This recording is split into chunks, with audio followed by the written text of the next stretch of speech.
Hello mga palangga, kamusta kayo? Nakatanggap na ba ng 13-month pay ang lahat? Nakareceive ako ng comment few days ago sa isa nating palangga kay PH Food Crawl. Sabi niya, JP, vlog naman how you will spend your 13-month pay. So, medyo personal maging video natin today, pero dahil malakas kayo sa akin, so, heto na nga. I've been working in the corporate world mga palangga since I was 18 years old as a working student hanggang sa napagtapos ko yung sarili ko sa college. And up until now, kahit na may mga napagdaanan ako mga kumpanya, pero never ako nag-quit bilang isang empleyado. So in total, more than 9 years na rin ako nagtatrabaho at lumalaban para sa ekonomiya ng ating bansang Pilipinas. At dahil more than 9 years na din akong empleyado, that means 9 times na rin akong nakatanggap ng 13-month pay every year. Yun nga lang, dumadaan lang siya sa palad ko. So ito na nga, here's my 13-month pay story. So with my first 3 years ng 13-month pay ko, napunta siya sa additional expenses sa education ko dahil nga working student ako that time. So, every time na nakaka-receive ako ng unusual amount aside from my regular sahod, so tinatago ko siya mga palangga for emergency purposes. Like for example, may mga biglaang bayarin sa school or mga school projects. So, make sure ko talaga na meron akong emergency money para magagamit ko siya sa mga pambayad ko sa school, like mga biglaang expenses. Pero of course, half yun ng amount. So half ng amount na ginagamit ko for emergency money, for my education, and then half naman ng amount is ginagamit ko din for myself. So nire-rewardan ko din yung sarili ko every year. And not just only for myself, but also sa mga kapatid ko din. Sinishare ko din sa mga kapatid ko. Nabibilan ko ng kung ano na yung mga kapatid ko. So, doon napunta yung 13-month pay ko with my first 3 years. And after kong graduate ng college, lumipat lang ako ng ibang company, pero tuloy-tuloy pa rin ako nag-work kasi hindi naman tayo mayaman at hindi tayo mabubuhay kung hindi tayo magtatrabaho. So, ayun, lumipat lang ako ng ibang company. Tuloy-tuloy pa rin yung work ko. So, for the next 3 years naman ng 13-month pay ko, medyo napunta siya sa luho ko. Pero nakakapag-share pa rin naman ako sa mga kapatid ko. Like, nabibilan ko sila kung ano yung gusto nila. Kasi minsan lang to dumating. So, nakakapag-share pa rin naman ako sa mga kapatid ko. Pero most of the time, napupunta siya sa mga gusto ko din. Like, gusto kong bumili ng gadgets na ganito, gusto kong bumili ng bagong damit, gusto kong bumili ng bagong shoes. So, nare-rewardan ko talaga yung sarili ko with my next 3 years for having a 13-month pay. And that time, nandun yung mindset ko na bonus ito and deserve ko ito. Pero after no, nare-realize ko na parang may mali. Parang may mali yung napupuntahan ng income ko. And nandun yung feeling na parang hindi ako nasa-satisfied. And honestly, nakakaramdam na rin ako ng pagod working for so many years as employee in a corporate world. Kaya nalumipat ako ng panibagong company, which is my current work up until now. Medyo nag-iba na yung thinking ko when it comes for receiving unusual money, like itong 13-month pay. So, siguro dahil nagsisimula na akong maging adult, ganun, nag-iba na yung perspective ko of receiving unusual money. So, with my last 3 years mga palangga, so, napapaisip na ako of having an emergency fund. So, nakapag-start na ako to build my emergency funds. And also, for myself din sa pagta-travel. Kasi every time na nakakaramdam ako ng pagod sa work, so parang hinahanap kong gusto kong mag-unwind, ganun. Kaya, libangan ko na rin yung pagta-travel para makapag-disconnect sa work at makapagpahinga kasi kailangan talaga natin ng rest. And honestly, with the last 3 years din, napapaisip din ako to use my 13-month pay or yung mga unusual money na na-receive ko to start having a small business. Kasi dahil nakakaramdam ako ng pagod sa work, parang nagsasawa na ako magtrabaho. Ganun.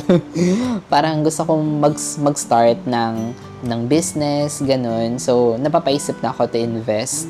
Yun nga lang, kahit anong attempt ko to plan having a small business, lagi siya nagpe-failed. Yung tipong hindi ko alam kung paano magsimula, paano siya sisimulan. So, yun yung mga times na hanggang sa na-stress na ako. Kasi hindi ko alam kung paano magsimula, paano siya simulan. Nanonood ako ng madaming mga videos, how to start a business, how to have a small business, ganun. Pero, in myself, ang hirap niya simulan talaga. Kaya lagi siya nag-failed yung plan ko na yun to start having a small business. Kaya naman, napunta na lang talaga siya dun sa mga travel funds ko. So, ginagamit ko siya pang travel, yung mga unusual money na receive ko like 13-month pay.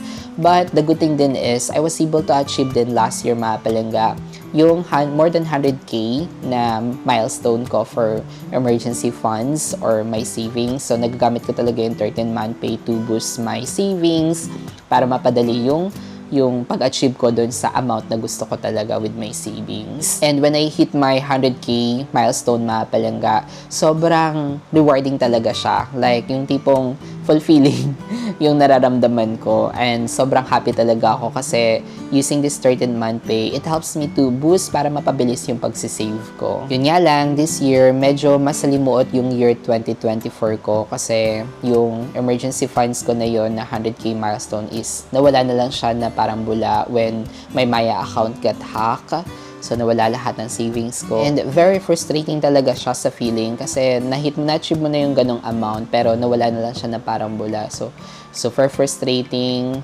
Nakaka-trauma talaga siya pero I look into it na lang as a very expensive lesson. Pero despite of that experience mga palangga na na-trauma ako sa pagkawala ng savings ko, hindi naman nawala yung mindset ko when it comes for the importance of emergency funds. Kaya naman with my current 13-month pay, so bumalik ulit ako sa pagsisave to start my emergency funds ulit.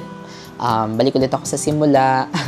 Nakakalungkot kasi nandun na-achieve ko na yung first milestone ko na 100k pero na-reset na naman siya. Pero inisip ko na lang na lalaki to, mas mahigitan ko pa yung na-save ko before. So, start na naman ako ng emergency funds ngayon kasi sobrang importante talaga sa akin ng emergency funds. Especially, empleyado lang ako.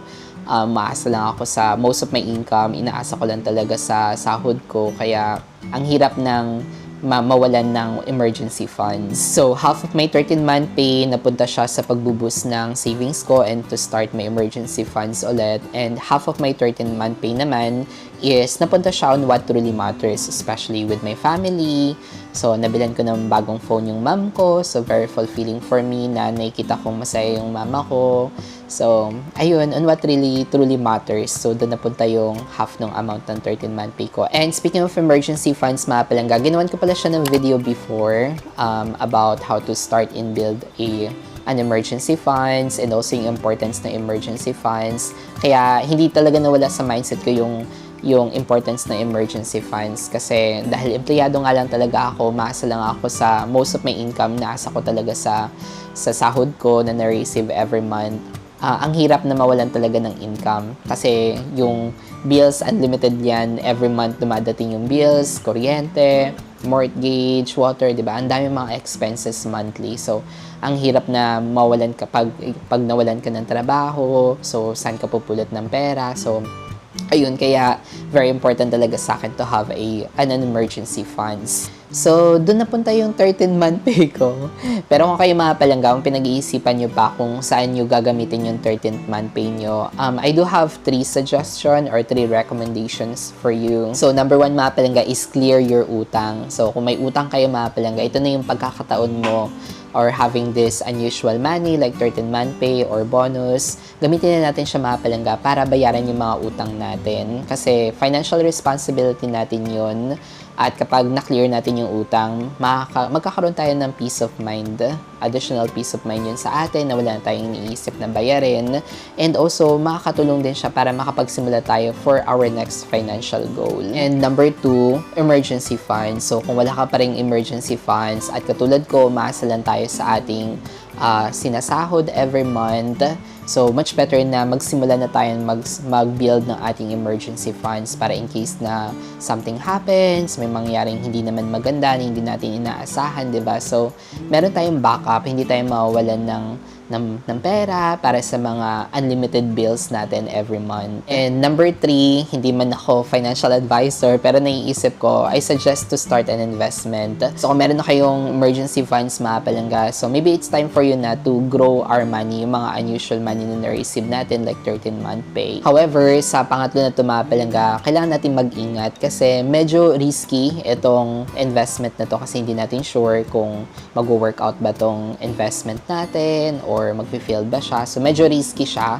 Kaya, remember mga palangga, do not use our emergency funds to start an investment. Dapat hiwalay yan. And malay nyo mga palangga, using this 13-month pay, so makakapagsimula na tayo ng ating mga small business or mga investment natin to grow our money. So, sa ngayon, mas prayo ko pa rin talaga muna i-build ulit yung emergency funds ko since na-reset siya. So, try ko pa rin to have an emergency funds and focus on what truly matters. Like, sa family ko, and also to myself din, investing sa sarili ko, yung pagta-travel ko para nakakapag-disconnect, nakapag-unwind ako kahit pa paano sa work. And also, part of my time na rin naman is na-spend ko in creating content. So, doon na lang ako nagpo-focus. Kaya naman, nagpe-fail talaga yung plan ko for starting an investment or having a small business kasi focus na ako sa work and pinagpo-focusan ko din itong content creation. Kayo naman mga palangga, share nyo naman sa comment section kung saan nga ba napunta yung mga 13-month pay nyo. Nandyan pa ba yung mga 13-month pay natin? So, share nyo naman sa comment section. Tsaka may gusto kayong tips na ibigay, especially of receiving unusual amount, bonuses, or 13-month pay. So, share nyo naman sa comment section kung ano yung masasuggest nyo or marirecommend nyo kung saan dapat talaga siya gamitin. Also, kung nagustuhan nyo itong video na to, don't forget to hit that like button, and if you haven't already, please consider subscribing to my channel for more contents like this. And again, ako muli yung palanggang si John Paul, and always remember to be kind to yourself and to others. See you in our next vlog. Bye!